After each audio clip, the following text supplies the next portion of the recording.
Om Swastiastu. Assalamualaikum warahmatullahi wabarakatuh. As you can see, we have two keynote speakers at the same time today. We will have the sessions of presentation all at once, and it will be ended with discussion. But before we go further, let me read the CV to detail the two presenters. On my right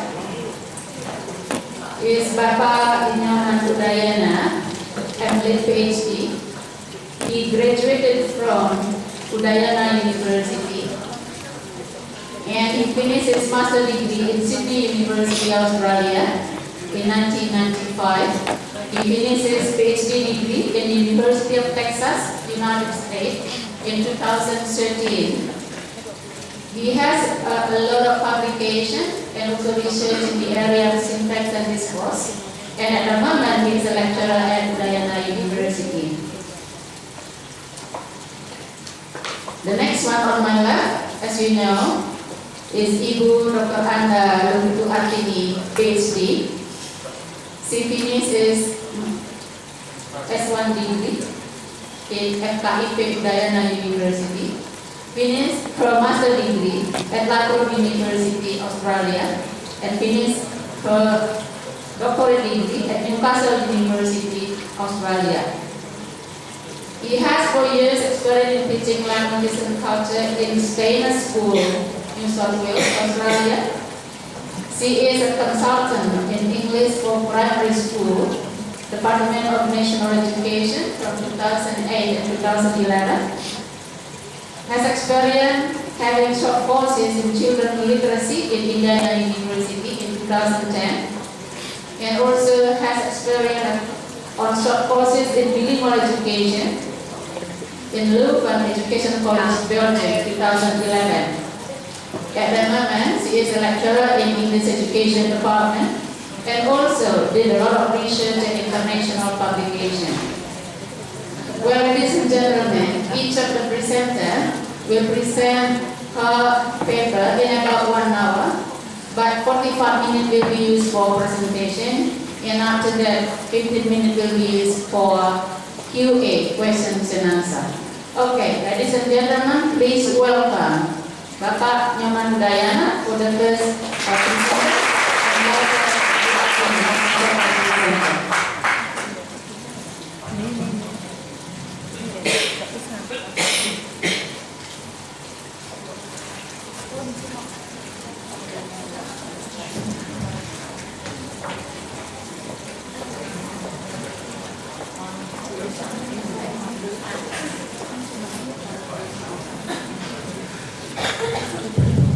Good morning. I'm talking about argument structure as syntax discourse interface.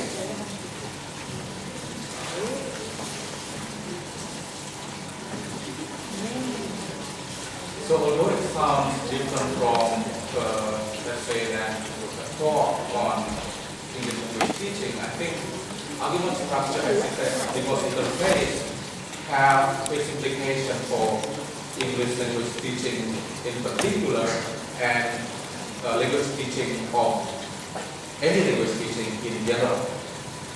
Okay, so first of all, let me just come to what we mean by argument structure. So argument structure here relates with the lexical semantics of a verb. Then, for example, with the verb eat, it has the ether and something ether. Yeah? And the verb drink, for example, there must be a drinker and something imbibe. Yeah. So like what we have here in the sentence examples, the man ate the mango. So the ether is the man and the mango is the thing being eaten. And the boy drank the tea, so the boy is the drinker and the drinking by is the tea. Now we might have also, this is a very complex problem that we call by argument structure. The next one one is the alternation that we have. We call that positive and non-positive alternation. For example, in John broke the vase or the vase. Yeah. So this is the verb break there, and the second one, the vase broke. So the first one, as you can see, it is diagram having two arguments, John and the vase, and the second one is only single argument, the vase only. And the same is true for the second one. The third example, you have John opened the door and the door opened. So with this, then the verb open can be having multiple argument structure. It can be ditransitive, monotransitive. It has two arguments. John and the door, in John opened the door, and the door opened, only the door is the argument of the verb. Now, as you can see, we have the alternation. John opened the door opened, but not all of the verbs in English may enter into this kind of alternation. Okay, so you can see now, like in examples number 4, John ate the mango. But you cannot say the mango ate. Okay, in number 5, John drank the beer. You cannot say the beer drank. Yeah, and something to note also with argument structure alternation, argument structure representation is that not all of the NP, the noun phrase included by the verb, is realized as argument of the verb in question. Okay, for example, we have the man shelved the books. The meaning of shelf is the man put the books in the shelf. Okay, but what realizes as an argument is only the man and the books. But the shelf is not counted as an argument, so it is not present in the argument registers or in the argument list of the verb shelf in 6a. And also you have the same kind of commonality in she bagged the vegetables.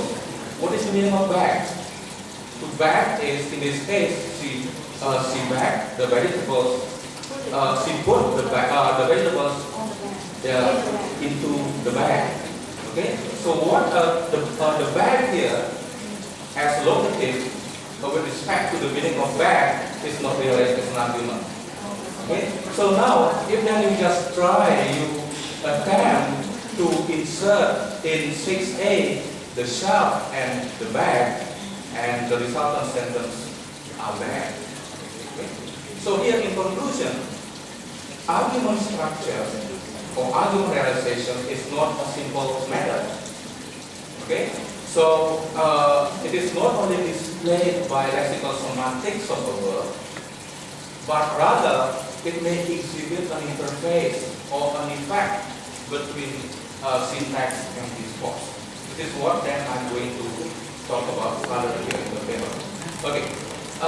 First of all, let me be clear with what we mean by discourse. Okay.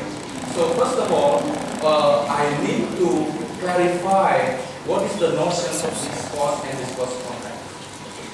So discourse, this is a sequence of sentences. Remember, so discourse here operates in larger sentences, not only in one single sentence, but in discourse context. This can be represented by only one sentence or one clause, but then that particular clause has the pragmatic function. Okay. So these two kind of notions are grouped together in the literature now under the label of information structure or information packaging. So the system that regulates the arrangement of a sequence of sentences in the information structure is called discourse grammar. Okay, so long time ago, maybe if then you let's say observe or have a look at the lexical functional grammar of Halliday, this is called cohesion. Okay, so we are going to have a look at that. Okay, So a discourse grammar here may involve old versus new information, okay, or familiarity information. Yeah. What is meant by that? A lexical item that first appear in a discourse. Yeah. It is a new information, and if that same lexical item appears in the second mention or in the subsequent clause, it is called new information. Okay. So then the change of the status, for example, from a new to old one, it can be marked by indefinite marker and definite marker. Okay. Okay. For example, this one. In examples number 8, John owns a garden. The garden is at the back of his house. Example B, John owns the garden. The garden is at the back of his house. So what then the discourse grammar tells you here is that in example number 1 or in A, the garden here, because the garden here points back to a garden the previous mentioned, so then this belongs to John.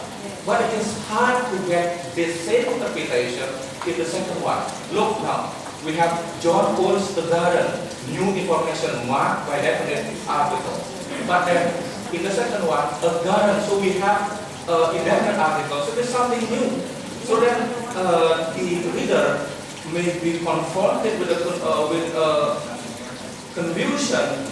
So it is hard to get that in the second in a garden is at the back of his house relate or has to do with the garden of John.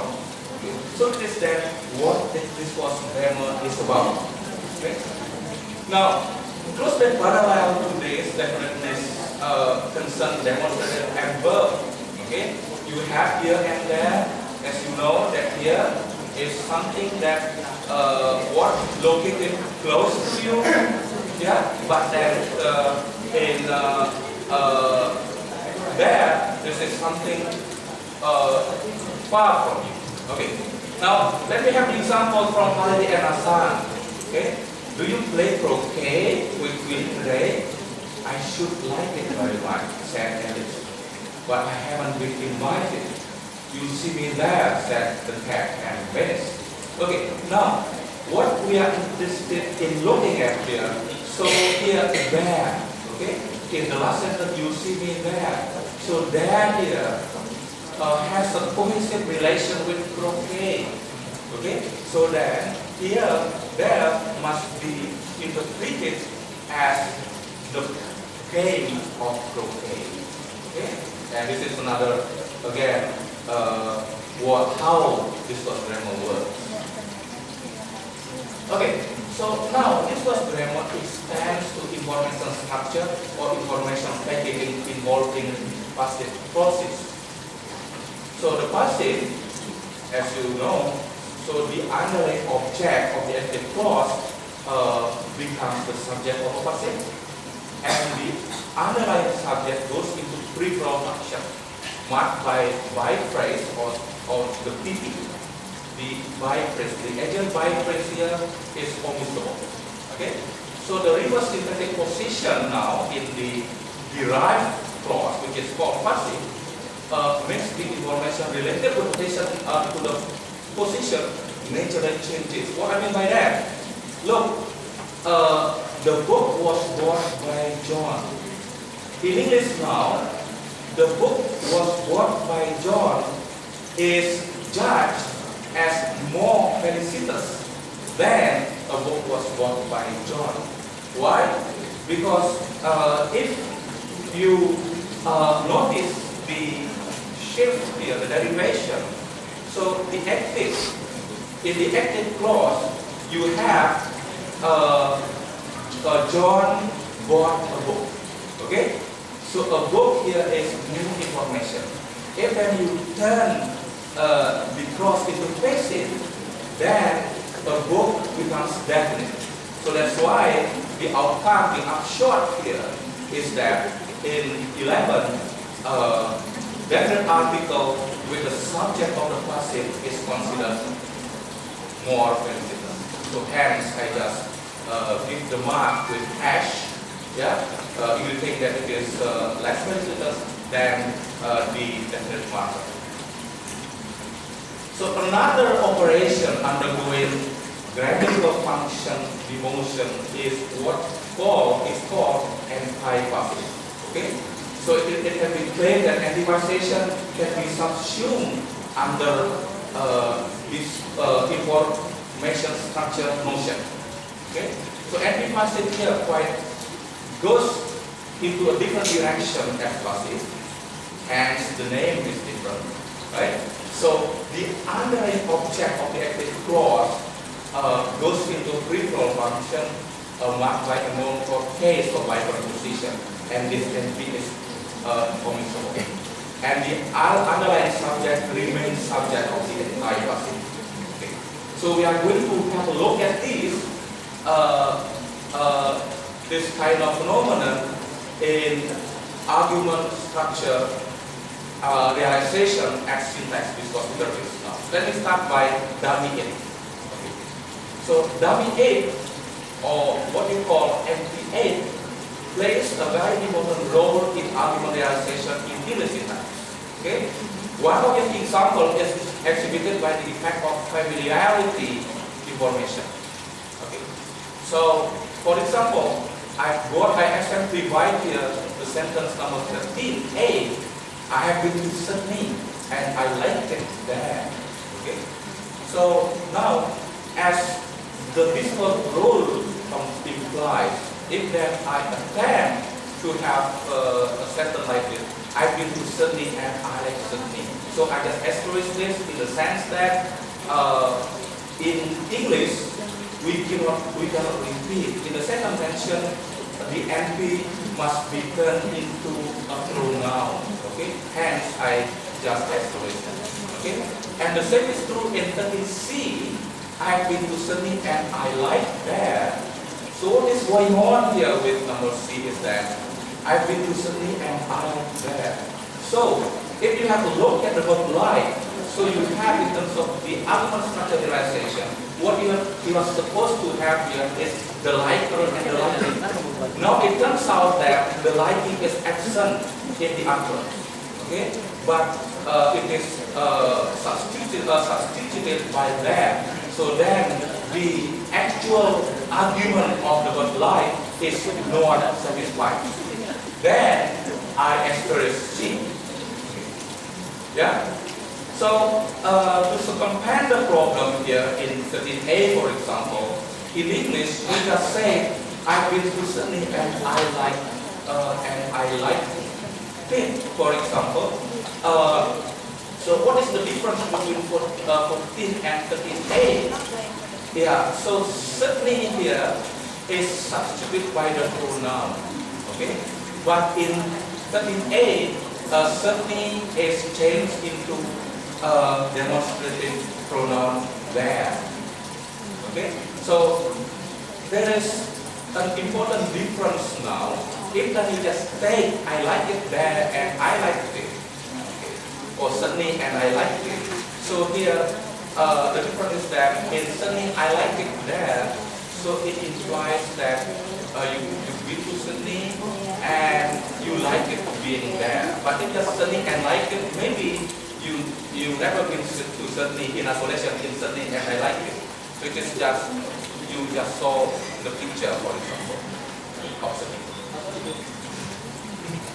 So the dummy it helps the word like to maintain a syntactic argument in the sentence number 13a.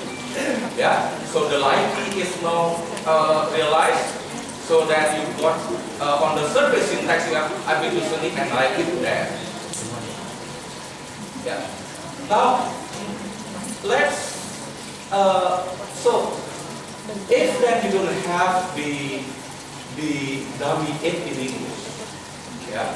So we can say that like here, like like in have been to Sonic and like there in the DC undergoes a decreasing balance, a decrease in balance.